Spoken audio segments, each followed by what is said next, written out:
مسیح موعود علیہ السلام یہ نصیحت کہ مخالفت ہوگی، شرارتیں ہوں گی، صبر سے کام لینا ہے، صبر کا دامن ہاتھ سے نہیں چھوڑنا، زبان میں کسی قسم کی سختی اور تلخی نہ ہو، بلکہ پیار اور محبت اور صبر کے ساتھ نصیحت کرتے چلے جاؤ. یہی وہ نصیحت ہے جس سے سارا قرآن مختلف جگہوں پر بھرا پڑا ہے، اور بڑی قوت کے ساتھ قرآن کریم نے اسی نصیحت کو بار بار دہرایا ہے. فرماتے ہیں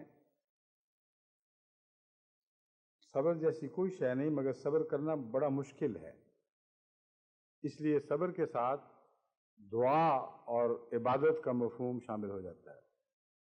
قرآن کریم فرماتا ہے وَاسْتَعِینُوا بِالصَّبْرِ وَالصَّلَاةِ، صبر کے ذریعے مدد مانگو. اللہ تعالیٰ سے مدد مانگنی ہے تو صبر دکھاؤ، اور صبر کے نتیجے میں اللہ تعالیٰ کی نصرت تمہارے حق میں جوش مارے گی اور قوت کے ساتھ تمہیں نصیب ہوگی. لیکن چونکہ صبر کرنا مشکل ہے اس لیے صلاۃ کا ذکر بھی ساتھ فرما دیا. وَاسْتَعِینُوا بِالصَّبْرِ وَالصَّلَاةِ، اس میں کئی مضامین ہیں مگر اس تعلق میں یہ دو باتیں سامنے رکھنی چاہیے. اول یہ کہ محض صبر جبکہ انسان خدا کا عبادت گزار بندہ نہ ہو کوئی حقیقت نہیں رکھتا. ایسے صبر کی کوئی قیمت نہیں، اس سے کوئی پھل نہیں لگتا. شاذ کے طور پر بعض خاص حالات میں ایک مظلوم بندے کا صبر مقبول ہو جاتا ہے، مگر ایک قاعدہ کلیہ نہیں ہے کہ ہر شخص کا صبر ضرور پھل لائے گا. مگر نمازی کا صبر ہے جو پھل لائے گا. وَاسْتَعِینُوا بِالصَّبْرِ وَالصَّلَاةِ، بس مدد مانگو صبر کے ذریعے بھی اور صلاۃ کے ذریعے بھی. اور دوسرا اس کا معنی یہ ہے کہ صلاۃ پر قائم رہو گے تو پھر ہی تمہیں صبر کی توفیق ملے گی. جو بے نمازی لوگ ہیں انہیں صبر کی توفیق ہی نہیں ملتی، کیونکہ نماز پر قائم ہونا خود ایک بڑا صبر ہے. قرآن کریم نے نماز کو صبر کے ساتھ باندھا ہے کہ نماز کی تلقین کرو واصطبر علیہ، اور اس بات پر صبر کے ساتھ قائم ہو جاؤ. نماز کا صبر کے ساتھ ایک گہرا رشتہ ہے، اور حقیقت میں نماز اسی کو نصیب ہوتی ہے جو صبر کرنے والا ہو. تو یہ دونوں مضامین ایک دوسرے سے ایک اٹوٹ تعلق رکھتے ہیں جو لازماً جاری رہے گا.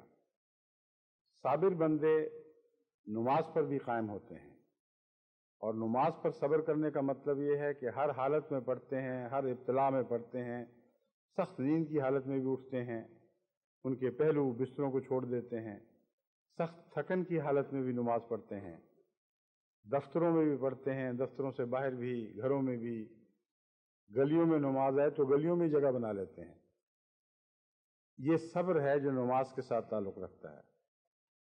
تو وہ لوگ جو نماز پر صبر کرتے ہیں وہ جب تکلیفوں پر صبر کرتے ہیں تو پھر نماز کی طرف مزید توجہ پیدا ہوتی ہے.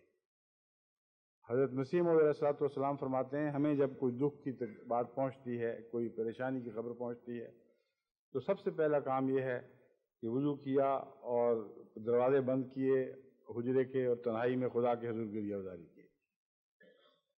تو قرآن کریم جب فرماتا ہے صبر کرو اور نماز پڑھو، وَاسْتَعِینُوا بِالصَّبْرِ وَالصَّلَاةِ، اس کے ذریعے مدد مانگو، تو یہ دونوں ایک لازم ملزوم چیزیں ہیں، ان پر آپ کو قائم ہونا ہوگا.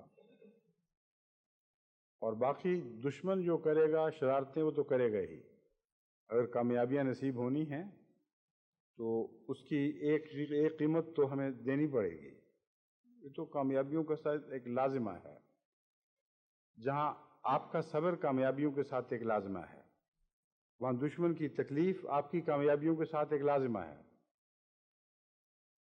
آپ کو کامیابیوں کے نتیجے میں شکر کی توفیق ملتی ہے اور صبر کی توفیق ملتی ہے.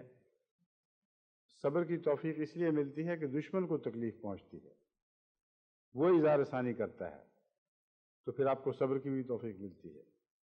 اور شکر اور صبر دونوں ہی بڑی نعمتیں ہیں، جیسا کہ حضرت صلی اللہ علیہ وآلہ وسلم نے مضمون کھول دیا ہے، خوب روشن فرما دیا ہے کہ اگر تم شکر کرو تب بھی موجیں ہی موجیں ہیں، صبر کرو تو وہ بھی بڑی نعمت ہے۔ تو مومن تو ہر حال میں کامیاب ہی ہوتا ہے، اس پر کوئی اندھیرا ایسا نہیں آتا کہ اس کی ترقی کی رفتار رک جائے، دن کو بھی چلتا ہے، رات کو بھی آگے بڑھتا ہے۔ بس اس پہلو سے آپ اپنا باقی وقت شکر کے ساتھ گزاریں اور تیار رہیں کہ دشمن جو تکلیف پہنچانے کی کوشش کرے گا اس پر لازماً صبر اختیار کرنا ہے، اور پھر صبر اور نماز کے ذریعے دشمن کا مقابلہ کرنا ہے۔ اور یہ دو ایسے مؤثر ہتھیار ہیں جو کبھی ناکام نہیں ہوئے۔